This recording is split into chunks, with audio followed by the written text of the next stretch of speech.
Pandora Syndrome. Written by April Walleen. Read by April Walleen. Directed and recorded by Andreas Gallego. Chapter 9. A Night at the Cemetery. As I listened to the sounds of laughter echoing through the cement above me, I thought of my friends. I missed them. I didn't have many of them, but I missed them all the same. I'd made many mistakes in my life, but the few people I'd chosen to keep company with had been good ones. I wondered distantly if I would ever see them again. I hoped they were all right. Who knew what was really going on in the world outside my prison? I suppose as long as I heard chatter and laughter in the shop above, the world couldn't be in too bad a state. How much time was passing above me? Weeks? Months? Years? Would the walls of this place someday erode around me, revealing a world wholly different from the one I knew? Or maybe I was just being dramatic and I'd eventually just die. Honestly, anything was better than sitting here. As I felt the agitation ramping up in my bones again, I decided to think on happier times, to think on the friends I'd had. "Dora! You're not working tonight, right?" Hank yelled from the living room. "Right, but I'm pretending to be dead," I moaned, pulling my pillow over my head. Sarge shifted next to me. It seemed he too needed his beauty sleep. I had worked until 6 a.m. that morning, but couldn't actually get to sleep until about noon.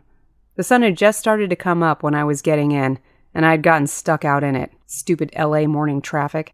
I'd had my sunglasses and the tinted windows of my car, but the body cramps had set in. Not quite, "Oh my God, kill me now, curl into a little ball crying in the corner" cramps, but still pretty bad. My eyes, my hair, my throat, even my skin started to dry out. It had gotten better over the years, but it was still a thing I tried to avoid. As long as I stayed in a cool, dark place, I was fine, though I tried to sleep through as much of the day as I could. I glanced at my bedside clock. It wasn't even 4 p.m. yet. Most vampires only required a couple hours of sleep every day, but I, for some reason, needed 6.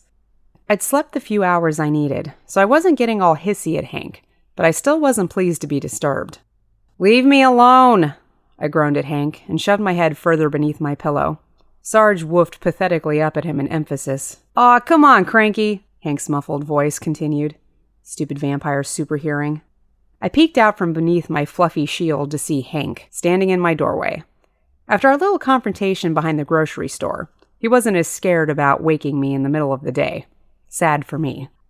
"I just heard about this cool thing they do at the Hollywood Forever Cemetery. They play old movies on the lawn and—" "Forget it," I hissed, cutting him off.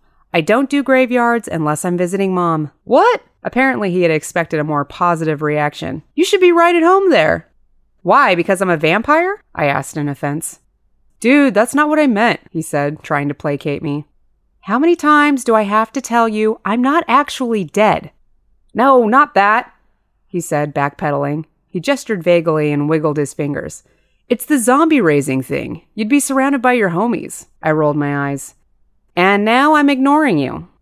I had to remind myself that I normally liked this guy and shouldn't rip his head off.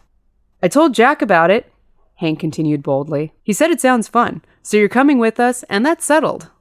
"Not if I pull your head off first." "What?" "I'm dying of thirst," I corrected. "Well, don't look at me. Now hurry up and get ready." "I'm driving," he told me, and quickly left, closing the door behind him. I growled and turned over on my Star Wars comforter, one of the first edition bed sets, I might add. I lay back and suddenly thought of Rosetta. I hadn't told Hank or Jack about what happened with her, just that she had passed away from cancer. I should probably tell them about the whole watching her kids thing, but I suppose it would come out sooner or later. I preferred later. I didn't want to think about it. I sighed as I remembered my last conversation with Rosetta. She had wanted me to get out and start doing things. I'm sure the Hollywood Cemetery wasn't exactly what she had in mind, but you have to crawl before you can walk. Not to mention, it had been several years since I'd gone out without the intention of working, feeding, or seeing Remy.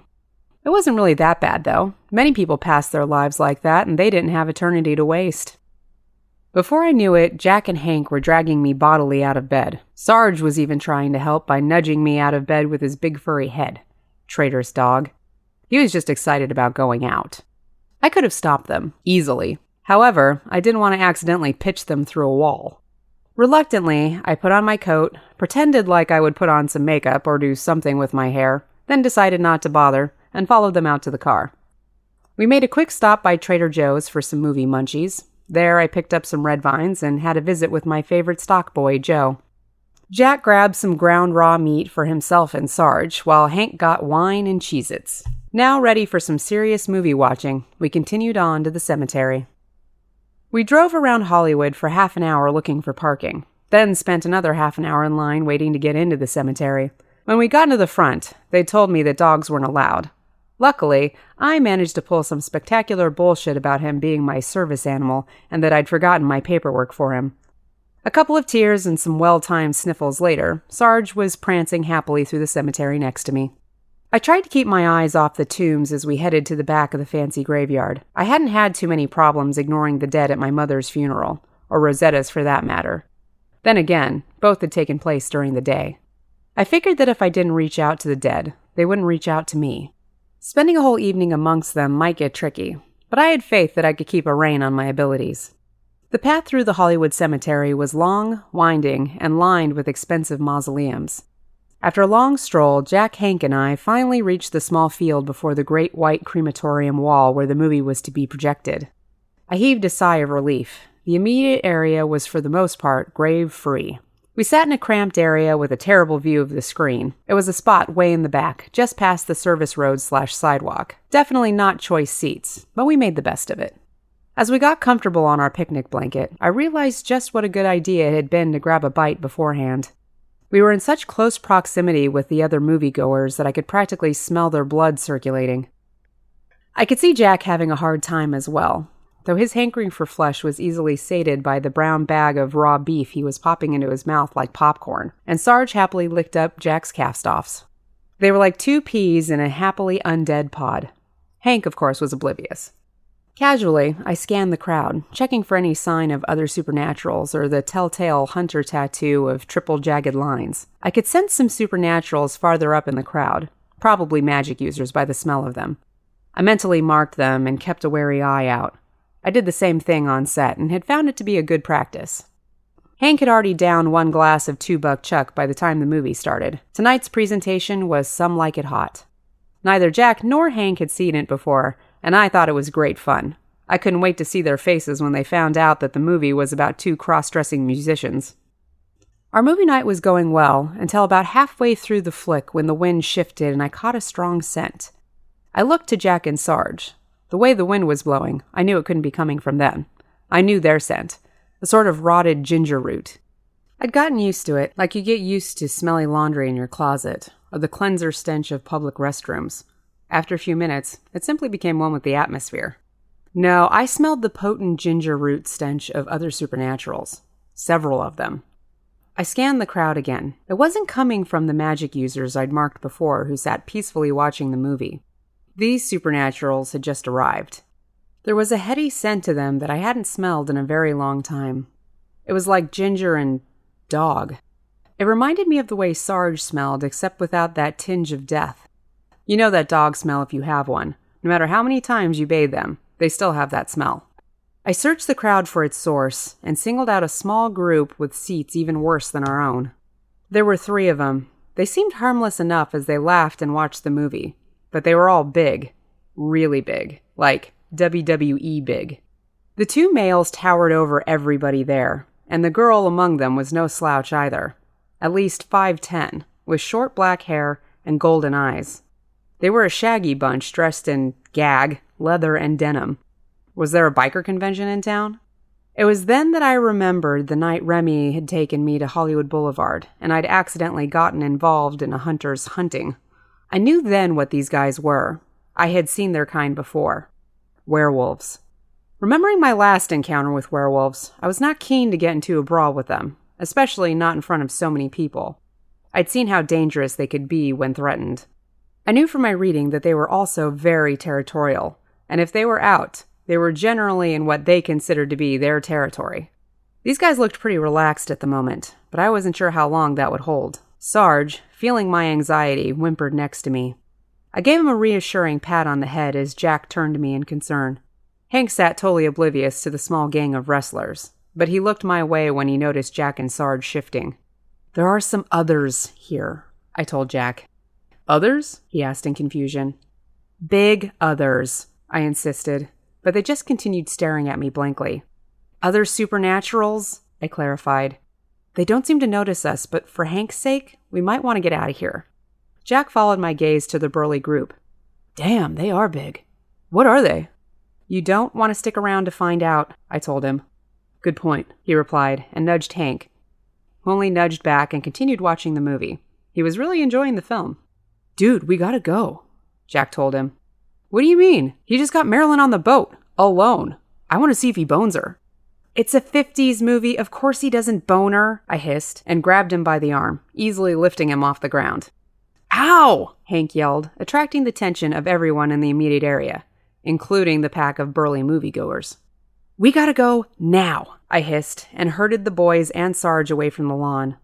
What is wrong with you guys? Hank protested, scrambling to gather our picnic blanket. Look, Hank, I told him hurriedly, you want to hang out with us? You have to realize we're not the only supernaturals on the block. I know that. Wait, you mean you just saw some? He asked excitedly. Yes, potentially unfriendly ones. A pack of them, in fact, I replied, rushing towards what I'd hoped was the exit, but turned out to be a dead end. We were at the far wall of the cemetery, and I wondered if I could just lift the boys over without much trouble. Worst came to worst, I could get Hank out first, then come back for Jack and Sarge. They were undead, so I was pretty sure they could handle themselves in a fight. If they couldn't, well, it's not like it would kill them. Hurry up, I insisted, examining the wall. I don't want to give those guys a chance to catch up. You mean the guys behind us? Hank asked. What? I reeled to see the pack of biker wannabes hot on our tracks. Oh, hell. See, this right here is exactly why we don't go out, I told the boys, and stepped out in front of them protectively. This is our territory, bloodsucker. The woman with short dark brown hair and golden eyes threatened, leading her not-so-little group to where we stood. Trapped. Hey, she's cute, Hank muttered behind me. The woman was in her early 20s, and probably could have passed for a model if she didn't look like she could eat one for breakfast. Just then, I had a bad feeling that she might have. Yeah, sorry, we must have missed the sign, I replied, slowly backing us toward the wall. You don't get off that easy, she growled, and I knew if I took another step, they would attack. How many times do I have to tell you, leeches? Stay out. Didn't get the memo, I replied. No harm, no foul. Unfortunately, it looked like Bitchy Bitch wouldn't let us go so easily. I don't think so, she growled again. I did a double take as I watched her forearms grow into long, sharp claws. The transformation was so smooth and so fast that I'd hardly noticed it was happening until her wolfman paws were held out before me. I had known what they were, but seeing their actual changing of form made the little hairs on my spine stand on end. Sweet, an actual werewolf! Hank squeaked in excitement. I'd forgotten he was a fan of the big hairballs, and it was becoming clear that he had no great instinct for self-preservation when it came to the beasts. Now is not the time to fanboy, I hissed at him. The woman snarled, baring suddenly monstrous sharp teeth at us. If she was a model, she hadn't been fed in a while. I took a steady breath and squared off with her. I wasn't afraid of getting hurt, but Hank was human. Jack, take Hank and go, I hissed back at him, and then turned to She-Wolf. Your beef is with me. They aren't vampires. The girl sniffed the air, looked to Hank, and then scowled at me. Shouldn't be dragging your food around with you then, she told me, eyeing Hank. She seemed to deliberate a moment. The human can go, the woman finally announced, and I gave Hank a nudge, urging him to leave. Unfortunately, he stayed stubbornly in place. I'm not leaving, he protested loudly. You better unhypnotize your monkey. The chick spat at me then, seeming to grow even angrier as her fists clenched into razor-ridden balls of imminent pain. I turned to Jack and Hank. Run for it, you guys! I'm not going to leave you with them, Jack replied in offense. There was no argument then. I could compel him to do it, but if I were honest, I didn't really want to be left alone with them either. I felt reasonably confident that Jack would at least make sure that Hank wouldn't get killed. Mauled, on the other hand. Just get behind me, I groaned. I hissed threateningly at the wolves and took a step forward. It was the same deep, snake-like hiss that came when I was woken up from a dead sleep. She-Bitch and her pack countered. Last chance, I snarled. I didn't get to finish the threat, as I suddenly felt even more others approaching us. I smelled them, actually. It was the metallic and ginger root scent of vampires. Along with it, I could smell dirt, various kinds of human blood, and Drakkar Noir. Apparently the wolf noticed them too. "Friends of yours?" she asked me. Her nose was as keen as mine. Actually, it was better, since she turned to the newcomers before I could figure out what direction they were coming from. Out of the darkness they appeared, 6 vampires, all scrawny, late-teenaged boys. Unfortunately, you couldn't tell the strength of a vampire by looking at them. As they got closer, however, I relaxed a little. They were young. I could smell it.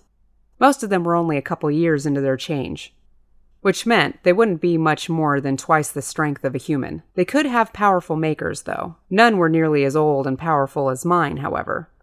A strange flush of lust and pride filled me as I thought about Remy, but I forced the thoughts back. Couldn't afford to be distracted right now. I watched the young hooligan vampires as they sauntered towards us menacingly. How very lost boys. I could practically sense the bad intentions on them. They had recently fed, and were all hopped up and twitchy-looking. By the smell of them, they'd been feeding off of drugged vagrants. There was a distinctly wild look in their eyes. Vampires that traveled in groups like this usually belonged to covens. They attacked anyone they deemed on their territory, especially other vampires. Covens were always looking to add new blood to their ranks. I'd only encountered a pack of them once before, and I was not happy to be this outnumbered. Wolves and vampires in one outing. What was going on in my horoscope tonight? "Mel, good to see you again," the seemingly lead vamp nodded to She-Wolf. The boy couldn't be much taller than myself, had dark eyes that glinted amber in the dim light, and long, stringy black hair. Hello, emo kid. "This is our territory," Mel growled. "We agreed that the vampires would stay out. This is sanctioned by the hunters." "You agreed with one vampire," Emo replied slyly. "One does not speak for all like your dogs. Also, our former leader is no longer with us, thus nullifying his declarations." "I am here to claim this place, and I don't see any hunters around," he said, making a show of looking around. That was strange, actually. Even if this was werewolf territory, there should be a hunter around to keep an eye on things. I mean, with so many humans gathered in one place, there should be some sort of protection from supernatural interference. What were the hunters for, if not to keep the peace? So now it seemed like there was going to be a territory war, and I was stuck right in the middle of it with my brother, my roommate, and my dog. How had I gone so many years avoiding this exact situation only to end up in the thick of it on a casual outing? Someone had to stop this, and I didn't see anyone else stepping in. So I pulled up my big girl panties, took a steady breath, and stepped between them, courting my possible doom. "Come on, guys, let's not fight," I announced, leaping in like the diplomat I was not. Though I was kind of excited by the prospect of a West Side Story-style brawl happening. "It's a cemetery, for fuck's sake," I continued boldly. "They show old movies here. It's not exactly prime real estate." "Actually, it is," the angry supermodel, apparently called Mel, glared at me. "There are a lot of people here under our protection. These bloodsuckers just want the feeding rights." I stared at them stunned, realizing that she was right about it being a great feeding spot. There were a lot of humans here, ones that often wandered off drunkenly into the darkness of the graveyard. Prime picking for vampires, though this whole werewolf protecting humans thing was interesting to see firsthand. "I stand corrected," I muttered, feeling a bit naive. This was what I got for not asking Remy more questions about our world. "Who is this?" Emo asked, pointing at my friends and me. "I thought she was with you," Mel growled back. "Never seen her before," he replied, eyeing me, and for a moment I couldn't tell if he wanted to hunt me or kill me. Then Emo smelled the air and looked straight at Jack. "What the hell? That can't be. Your ghoul. He looks human." "My what?" I asked in confusion. I'd never heard Jack referred to as a ghoul before. Zombie, yes. Flesh eater, yes. Hellspawn, when I was in a mood. But not a ghoul. "And that dog," he said wide-eyed. "How have they not eaten your human?" Emo continued in awe. "What?" Jack asked. "Why would we do that?" "Enough of this," Mel interrupted angrily. "You're on our property. You've been warned. Now we fight." "As you wish," Emo replied, feigning gentility. Stupid goth wannabe. This kid talked like he was out of the Renaissance. In his human life, he must have been a live-action role player. They all talked in that weird wannabe old-school dialect. Looked like things hadn't changed much since the 80s. I bet this kid had wet his panties with excitement when he became a vampire. He wouldn't be a good fighter, but there were 6 of them. Scrawny nerds or no, I was pretty sure 6 vampires would beat out 3 werewolves. "Are you with us or against us?" the lead vamp asked me then. It didn't take me long to decide. True, the wolves had been gearing up to pick a fight with us, but these vamps were bad news. I could sense the desperation beneath their bravado, and I could see the careless bloodstains on their collars. Sloppy eaters meant careless killers. I was definitely not on board with that. "Take a hike, Clockwork Orange," I scowled at him. "So be it," little Manson hissed and snapped his fingers. In an instant, his vampire cronies attacked us. Luckily, Hank had the good sense to duck, while Jack, Sarge, and the werewolves fended off the brawling vamps. One of the little vampires got right in my face, and it was like someone had just thrown a rabid chihuahua at me. He was quick, but easy enough to bat away. Actually, I batted him about 20 feet away. My attack had been so effective that Jack and Hank momentarily turned to stare at me in surprise. I flashed back to my skirmish with the vampires that had attacked me outside the 7-Eleven. I hadn't fared well in that fight, but those vampires had been older than me. Here, I clearly had the upper hand. A strange confidence filled me then, like this would be fun. That thought thrilled me and scared me at the same time. I had barely turned when another vampire came springing at me. He went to punch me in the face. What a gentleman. I quickly dodged and nailed him in the stomach with my fist. He doubled over, and before he could get a chance to catch his breath, I kicked him in the jaw, sending him spinning through the air. He almost landed right next to where Chihuahua had. Who knew I had such good aim? I growled at the emo kid, who stood back watching the fight. He glared back. There was a hint of fear in his eyes. I'd laid out 2 of his cohorts in hardly any time at all. I was strong, and he knew it. "You may be old, but so is he," Emo hissed, pointing to a larger vampire behind him. The older vamp had less than 10 years under his narrow belt, and I was pretty sure his maker was nowhere near as powerful as mine. 10-year vamp came in to attack me, arms raised to strike. I brought up my fists to counter the attack when Jack suddenly stepped in. Jack grabbed the vampire by the throat and raised him in the air like the guy weighed nothing. 10-year hung there for a moment before shifting his weight, grabbing Jack's arm and twisting, ripping my poor undead brother's forearm clear off. "Son of a bitch!" Jack bellowed. Despite being severed from his body, Jack's appendage continued strangling the vampire. 10-year ripped Jack's hand from his throat, threw it to the ground, and gave it a good stomp, causing Jack to yell all the more. "Can't regrow that, can you?" 10-year laughed, grinding Jack's hand further into the ground. Jack yelled and rounded with his other fist, mangling 10-year's fangs. "Grow those back," Jack laughed, as the vampire hit the ground. The lower half of the vampire's face was caved in. Hank stood up from his cowering position behind us and high-fived Jack's still connected arm, covering Hank's hand in a healthy amount of vamp gore. I stifled a laugh as Hank ran to the nearest patch of grass and began rubbing it off as though the stuff might eat through his skin. I was mostly sure it wouldn't. "You'll pay for that," Emo growled at us. "No, you will leave, and you won't come back," I growled at him as the werewolves continued fighting off the wiry vampires. Sarge was growling somewhere in the distance, and I turned to see him with his teeth sunk into one of the vampire's legs. The vampire screeched, attempting to dislodge him, and having no luck. I smiled a little. My attention was drawn back to Emo then, who in a flash dashed around me to Hank. I turned to see Hank's mop of curly brown hair trapped in a death grip around Emo's fingers. I surged forward, but Jack held me back. The werewolves had maimed a few of the vampires. However, the remaining vamps quickly dashed behind Emo. The werewolves straightened up, eyes on Hank. Clearly, they didn't like the vampires threatening humans in their territory. Even Hank. "Let's try this again," Emo sneered, twisting Hank's hair tighter, causing him to whimper. "The werewolves will give up the grounds, and your ghoul will step down, or your blood bag gets drained," Emo said, his fangs poised next to Hank's neck, inches from the carotid artery. That did it.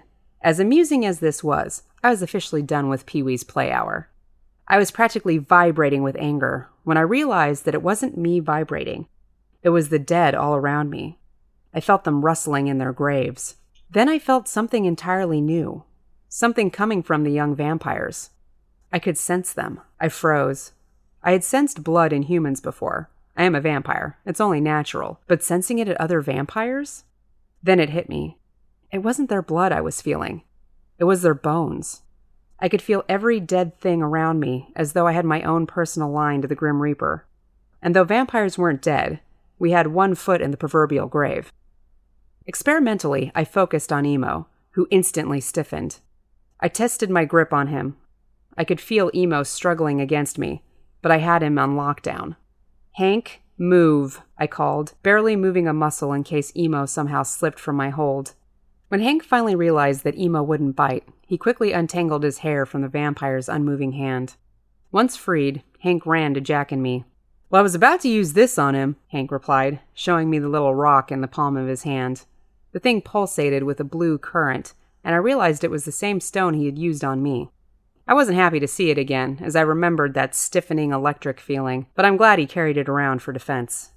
Smirking a little, I nodded and motioned for him to get behind me. I glared at Emo, focusing my full attention on him.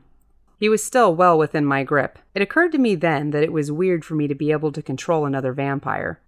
I'd never been able to do that before. I'd have to think on that more later, as I had some baby vamps to take care of. "Take your little boy band and leave, or I will snap your spine like kindling," I growled at Emo through clenched teeth. I could feel him trying to respond, and I relaxed my hold on him a fraction, letting his mouth free. "What are you?" Emo asked fearfully, unable to hide the quavering of his voice. "No, not question time," I replied.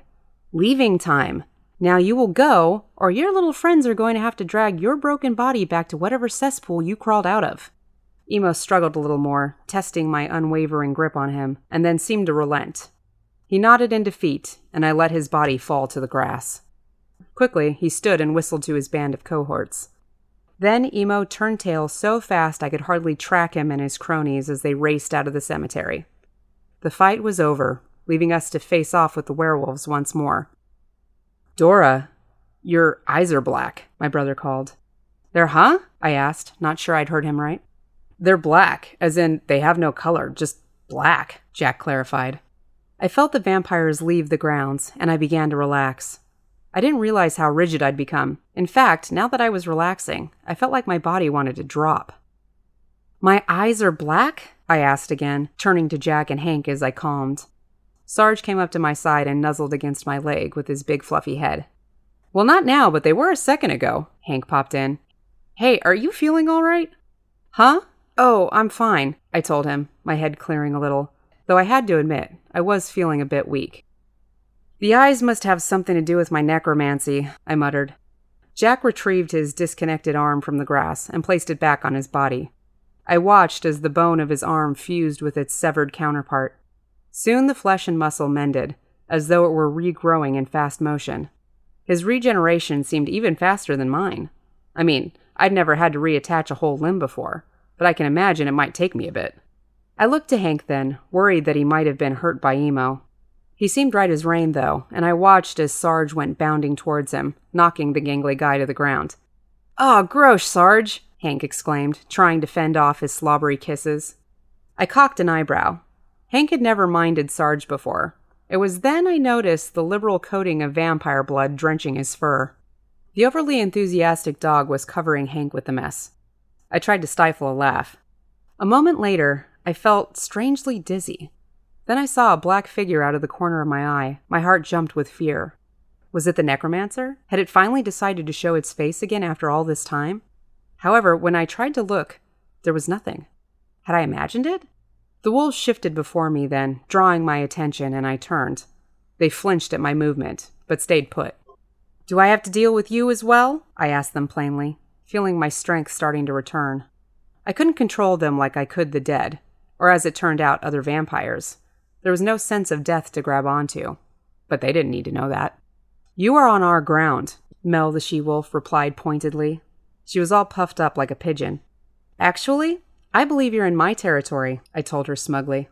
I was sure then that my eyes had turned black again, because I could feel the bodies in the graves below me stir.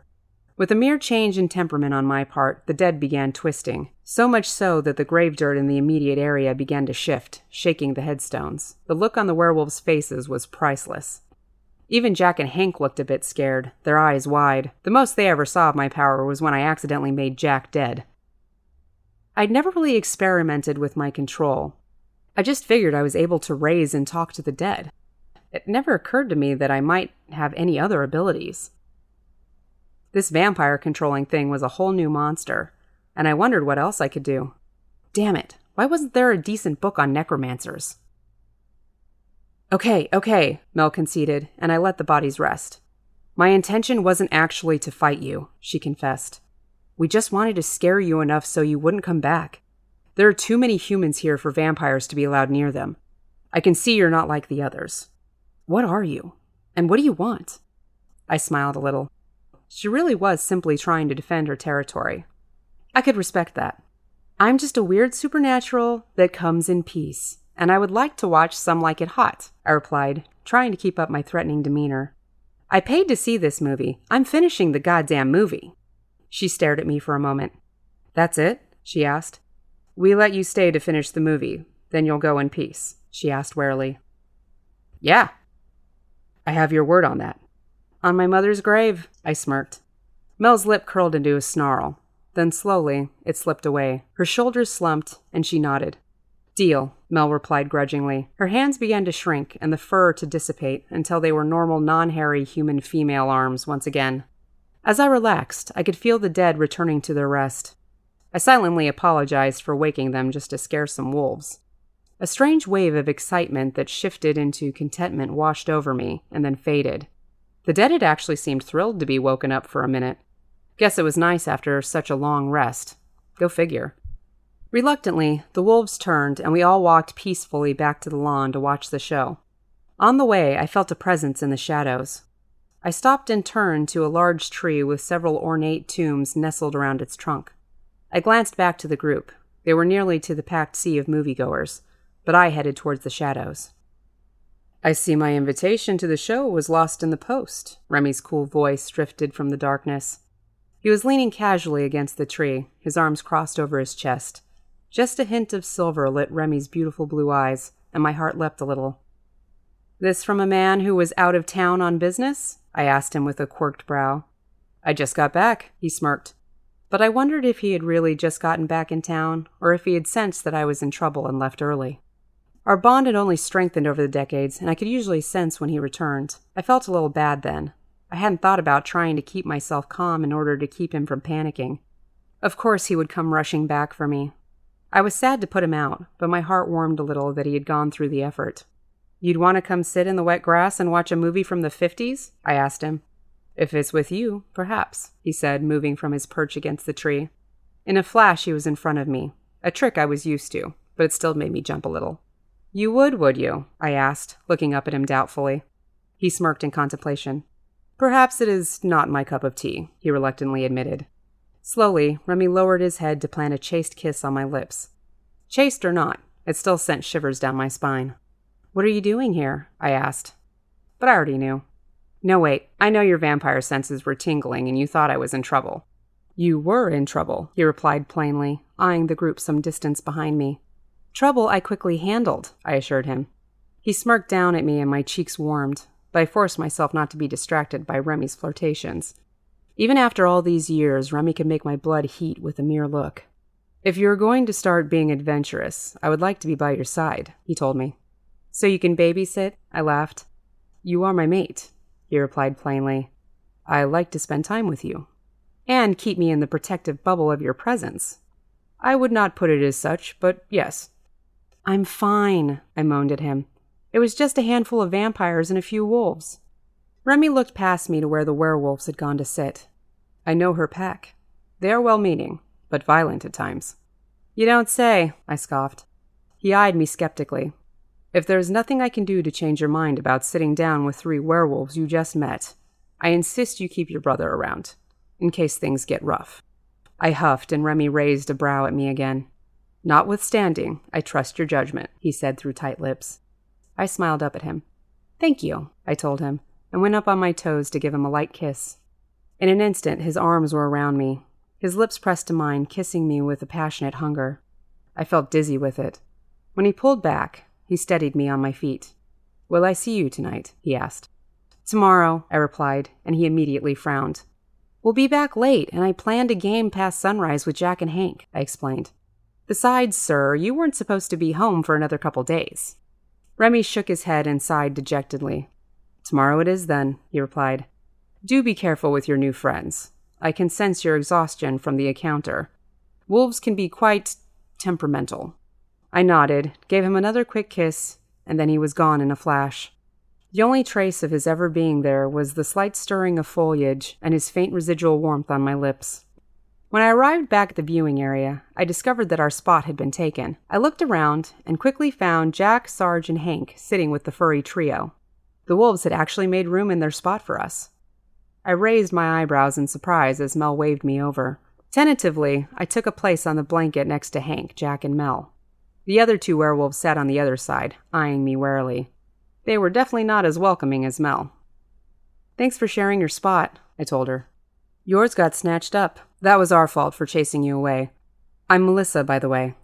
Melissa Hargrove," she told me, holding out a hand, or paw, or whatever you call it on a werewolf. "Call me Mel." "You can call me Dora, or Dee," I replied, accepting her hand. It felt like a normal hand. Then again, I don't know what I'd been expecting. More hair? "Dee it is," she smiled. "Hey, I'm Hank." Hank eagerly popped in between us to shake Mel's hand. "Didn't get a chance to properly introduce myself earlier." She eyed me momentarily, unsure, before accepting his hand. "It's a pleasure to meet you," he continued. "You're my first werewolf. I mean that I've met anyway. In person, you know." "Down, Hank," I said, pushing him lightly back down next to my brother.